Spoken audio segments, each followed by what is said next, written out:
Hello, screenwriters, and welcome to Writing for Screens, screenwriting step by step.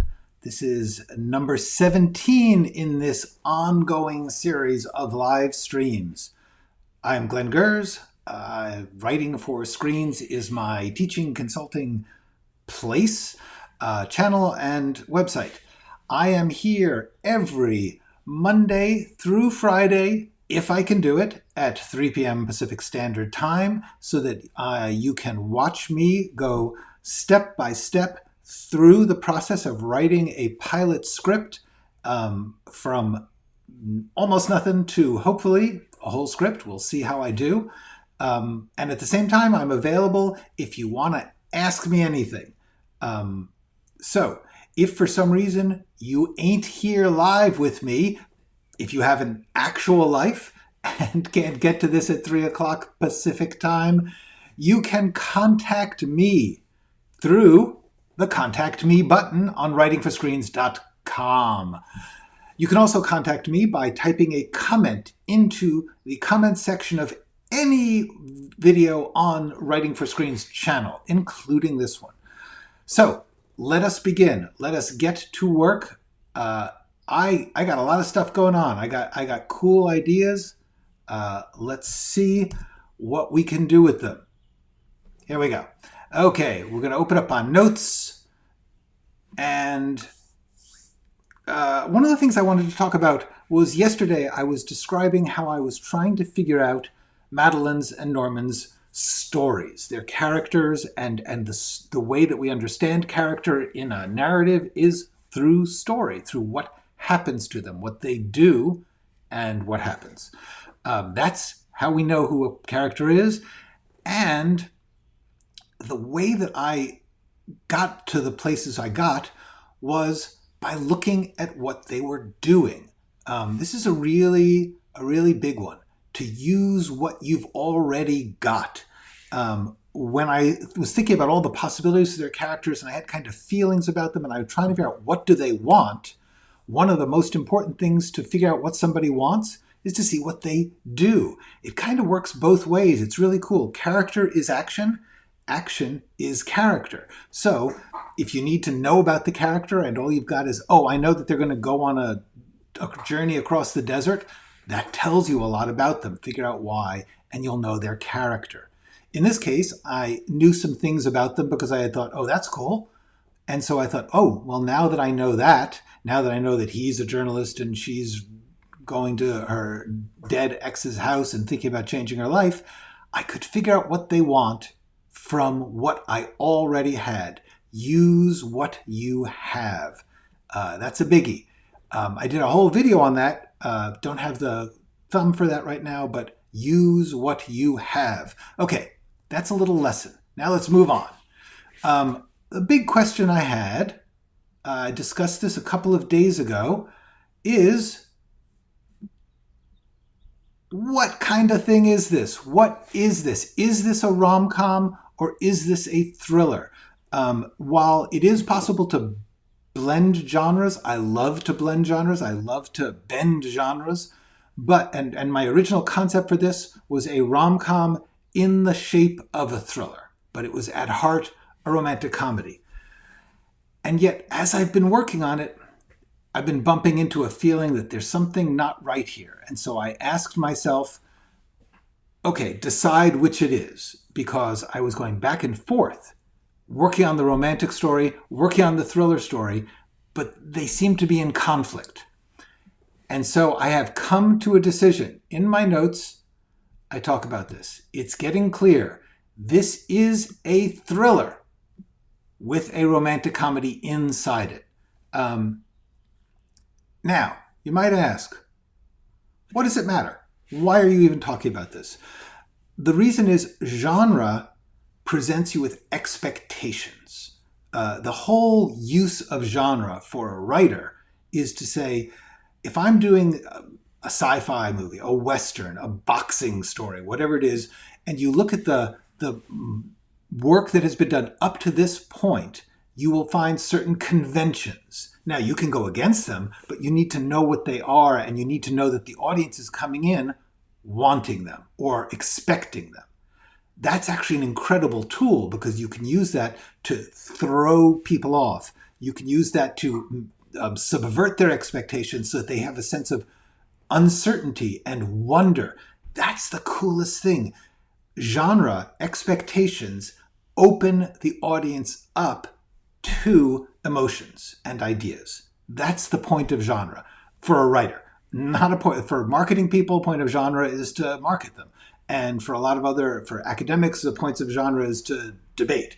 But for a writer who's working on something that doesn't exist yet, the point is you can use what you have. If you have the genre, you can say, okay, at some point, this is going to have to involve X, Y, and Z. What I was running into here was, if I made it a rom-com, here, let's make that bigger. If I made it a rom-com with a thriller inside it, the qualities of the rom-com genre were going to undermine the thriller, because a thriller depends on fear. A thriller depends on uncertainty, and a rom-com was going to say, hey, don't worry, we're not going to kill these people, because the truth is, no matter how subversive and dark your rom-com is, you're not going to kill the people involved. If you do, it's not a rom-com. It might be a tragedy that appears to be a rom-com, but it's not a rom-com. Rom-com, by the way, is romantic comedy, for those of you who may not know that. Anyway, my point here is, if I made it a rom-com, the thriller was going to be weakened. It was going to seem lightweight. But if I make it a thriller, the rom-com doesn't undermine the thriller because there's room in thrillers for comedy. I'm actually proud of the amount of comedy I've gotten into the thrillers I have written. And likewise, I believe that if you are writing a comedy, the amount of depth and true emotion that you can get into them is the mark of a good comedy. The one thing I don't know that I could do, at least not in this, is to make a really, really scary rom-com. I just don't know how to do it right now. And also I am trying to teach you with these videos. I mean, the point of this is to write a good script, but not to necessarily write my best script. It's to write the script that will best teach you guys. And that means not necessarily going so far beyond the rules that I'm teaching you something. It's like teaching someone how to do high wire walking when they don't know how to walk yet. So let us get back to this. I believe that this is a thriller. This is a thriller. It's a thriller about a couple who fall in love when they get involved in this thrilling stuff, and that doesn't mean it can't be funny. You can be really, really funny in a dark story. In fact, it usually helps. So that's a big thing. A thriller series, just to get more defined. So cool and groovy. First note down. I did it. Now, to switch subjects a bit, we're going to talk about structure, about plot. And one of the things that I talked about yesterday was I came up with a concept for the romantic story of Norman and Madeline, that they are going to keep sleeping with each other as they go along. And I had begun to think about how that first episode of sleeping together would happen. And what that did was it said to me, okay, I've got scenes. Always, always, always think in scenes. Everything that you do as a screenwriter has got to be finding ways to turn your ideas and your thoughts and your ambitions into scenes. And that's what I started to do here, is I said, okay, actually, this notion gives me a bunch of scenes. So let's talk about those. The first thing I thought was that in order to get them first to sleep together without having sex, she was impaired, drunk, stoned, because she was mourning alone when these people came to bother her. And so Norman ends up spending the night with her chastely, non-sexually, and then when they find themselves waking up in bed together, they feel an attraction, they make love. I think that that's going to be a cool set of scenes, but that means I've already come up with scenes, whether I've thought about it or not. We need to see her mourning and getting drunk, and then we need to see them bothering her, and then we need to see him spending the night with her. That's scenes already. So let's go to the outline. So I'm just going to put these scenes into the outline. After we meet Norman, we meet Madeline. Norman falls in love with her, and then he goes to protect her. So these scenes obviously need a lot of work, but right now we know Madeline, mourning alone, gets drunk, stoned. So that's a scene. I'll get more details about it, but then we just say, then these people start to, the crew try to get the files. Not sure how. They may actually break in. They may try and scam her. And then we had Norman shows up to help her. And then that means we have Norman ends up staying the night in bed together, chaste. And I'm going to make a note about that because there's a great scene at the beginning of the movie Roman Holiday. Roman Holiday is a phenomenal romantic comedy from, I guess, the 50s. And it begins when a runaway princess ends up running into a journalist in Rome, and she's been given a sleeping medicine to help her by the palace people, but she's left before it kicked in. So when he meets her, she's stoned out of her mind, and he ends up bringing her home. And that's the kind of feeling we're talking about here. So I'm just going to make a note, Roman Holiday. To me, that's useful because I know Roman Holiday inside out. I know the vibe, the feeling, which is that the sober character is somewhat amused by the drunken character's vulnerability because the sober character knows he is not going to take advantage. So it's just fun. It's sweet. And so cool. Then, morning, they wake and make love. He asks if she is able to consent. I actually want to make sure that he actually says, like, hey, are you drunk still, or are you sober? I want that to be a topic for several scenes. Was this legit? Should he have done this? Should she have done this? And then we have after making love, they are strangers with a lot to talk about. So look at all the scenes we've got. We got like 5 or 6 scenes that we didn't have before, which brings me to my next thought.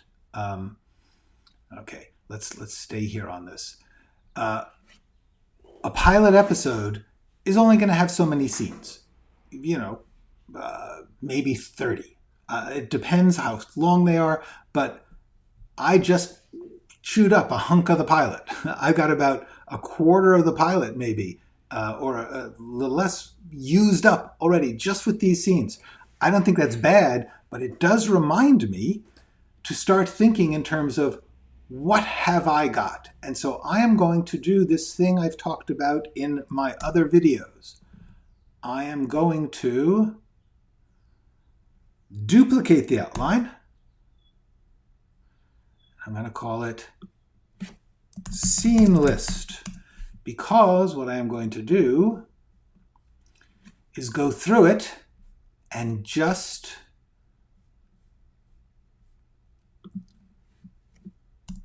have the scenes. Just have these big scene lists.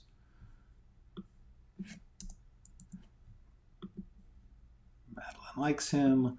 Why? So what I'm going to do, what I'm doing here is I am just taking the headlines of each scene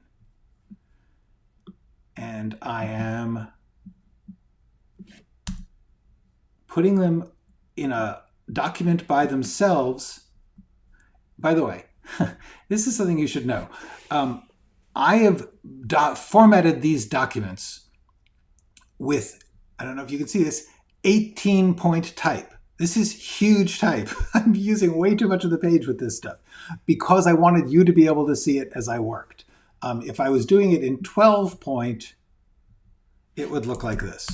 And it's just harder for you to read. So, but as a result of that, and as a result of the fact that my screen is screen-shaped and not page-shaped, I'm working with a really distorted, weird document here, which means sometimes when I need to go through stuff, what I really need to do is this.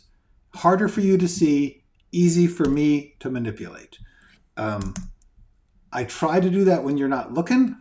I try to do it in between live streams so that you don't get waste your time. But at the moment, I want you to see how this works.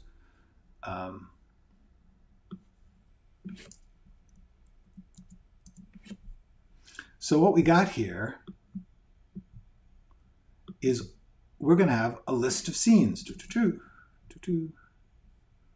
Meet Norman. And the one we're going to see is, for instance, Norman and Zach discuss journalism. That's actually probably not going to happen in the pilot. So I'm going to move it down outside of the pilot script, beyond the pilot. There we go. And what I'm doing here is eventually I will have a list of scenes that I can look at like this and say, okay, so we have meet the serial killer, George, we meet George gets poisoned. It's the equivalent of index cards. So now you can see it. It's the equivalent of index cards. I can look at it and I can say, this is the totality of the show, the episode in scene order. And I can say, oh, that scene's out of order. Or this really shouldn't show up until later. You know, and I'm going to take this thing and I'm going to move it later. Right now, I'm not doing that because I don't want to waste your time watching me do it. But I wanted you to see this concept of this other version of the outline. It's important to remember that an outline is a list of scenes. It's a working document in which you can add as much as you want about the scene to the big outline, but sometimes you want to strip it down to just the scene list. The scene list. That's it. That's what we want to have in our minds, is that when I'm trying to see, is this going too long? Have I spent too much time with the romantic comedy and not gotten a thriller scene in? The best way to look at that is in the scene list. So that's another thing we are doing.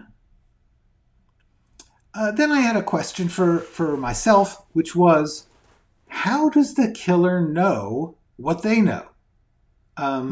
If the plot depends on the killer saying, I know you're after me and I've got to stop you before you make this public, then they must be after him before they make it public. So therefore, he can't know about it unless he's in the group. And that was my big discovery there. The killer obviously must be in the group in order to be tracking them. Look at, like, if I was a serial killer, this is part of how you have to think when you're doing this.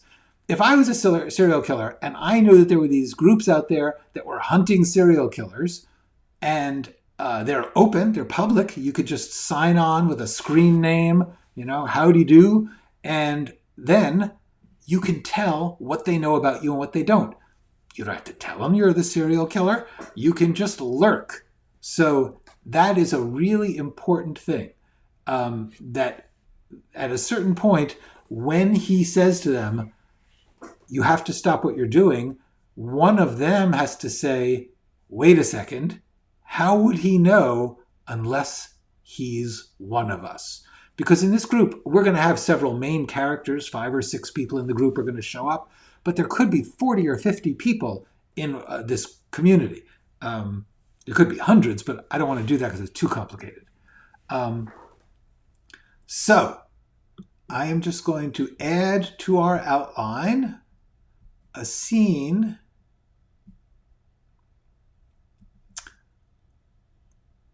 where, and this is going to have to be after this, after the pilot, someone realizes the killer must be one of them. Someone, okay. Someone realizes the killer must be one of them. If the killer knows what they are saying in their private online hunting group, he must be in it, lurking under one of the IDs. Now, this may be a secret they keep. In other words, this just occurred to me, you are seeing writing happening as we speak. I am creating. If somebody just realizes, somebody's in the group, they're hunting a killer, and one of them realizes, oh my God, one of us is the killer in disguise, they're not going to say that to everyone because they'll be saying it to the killer. So whoever figures this out doesn't make it public, but talks to a trusted core group. And then they will have to try to figure out which one of them is the killer. This is cool. This is fun plotting stuff because now they have a task. They try to figure out. There's a process of elimination. I love process of elimination because it's visible. You can make a list. You can have them put a bulletin board with everybody's screen name on it and cross them off if, as they say, he just proved that he's not the killer because whatever. That's cool. We are just chock full of plot here. So that's where I got to with that, and that gets us through our notes up to now, I believe. Let's look. Yeah, that's it. Which means we go back to the big underserved question, the one I've been, the one I've been not dealing with for a while here. I guess it's at the outline. Couldn't figure out where it was. Here it is. Why are the police not on this case? Question from Stana, and a good one too.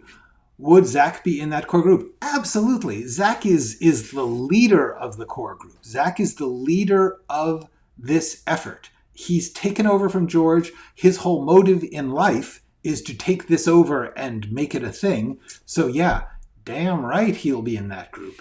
The question is who else is in the group? And clearly it's got to include Madeline and Norman, but then which other of our quirky characters is going to be on it?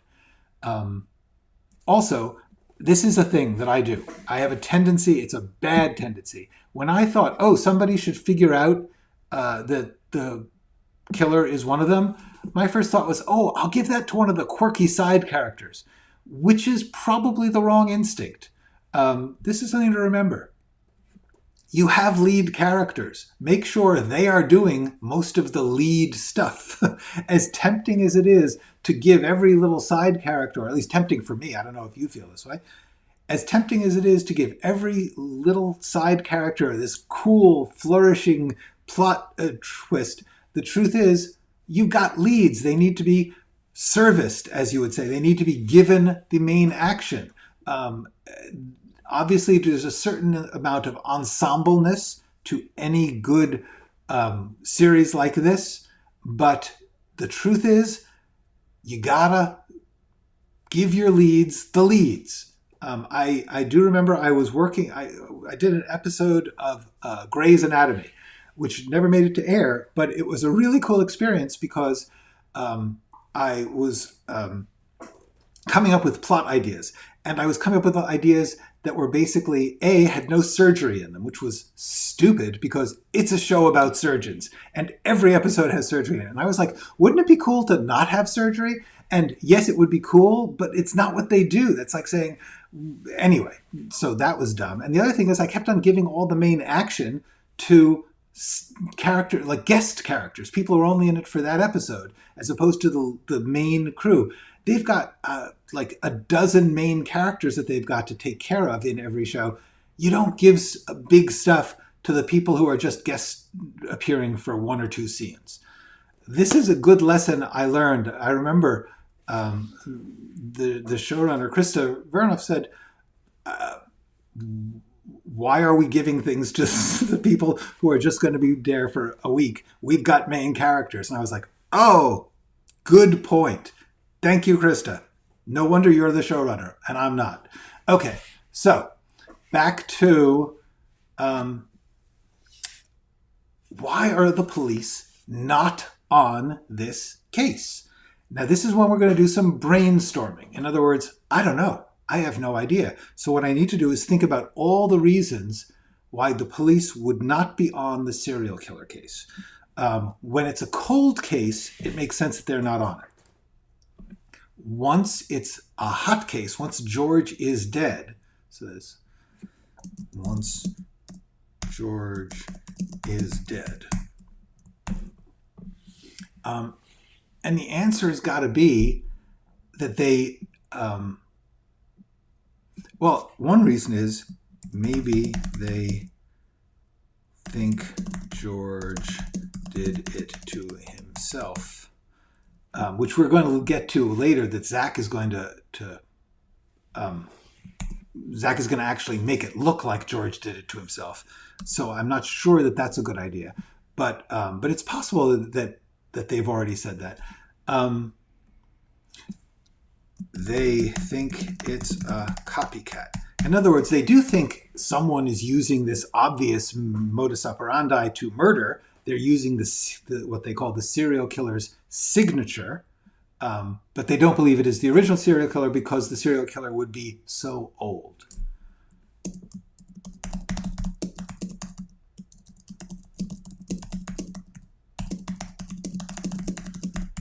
And that's all true.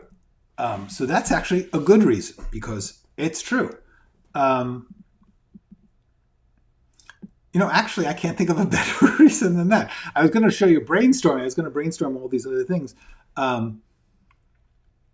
But the truth is, that's just the right answer right there. The police think it's a copycat.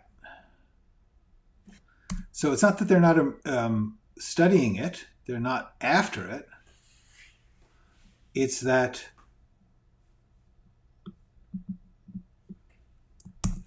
they believe the case is cold, and it seems pretty clear that this is a copycat, that someone has taken this because of George's interest in the killer and done that. That's cool, and we need to put that in pretty early. And look at that. We are moving along. George dies poisoned. So it's going to be soon after that the police are going to think it's a copycat. Cool. We've done a half an hour. These murders are by poison. Yes, Stana is pointing out that these murders are these are murders by poison. At the moment, and let's always remember, everything that I'm doing, everything that you do while you're working is provisional. It is conditional. You may change anything. You may change the ending. You may change the main characters. You may decide that Norman's too much and you throw him out and it's just Madeline. So, hold on. Zach is what age? Zach is a young 20s. Zach is a Zoomer. Zach is because one of the main themes of this story that I've cited is Zoomer versus Boomer. But the answer about the poisons are yes. I thought it would be cool to have it be a distinctive type of murder, and the truth is there are so many stabbings and stranglings and things like that it would be really cool. There are not that many serial killer poisoners of late. There used to be, actually. Back in the 19th century, I think it was fairly popular. Anyway, I believe, unless somebody has a question, we have a little time for Ask Me Anything. But other than that, I'm going to sign off. I'm going to say thanks so much. Great to see you. I will see you tomorrow when we will continue our journey into plotting out this pilot. Great to see you all. Let me get a title here. There we go. Take care.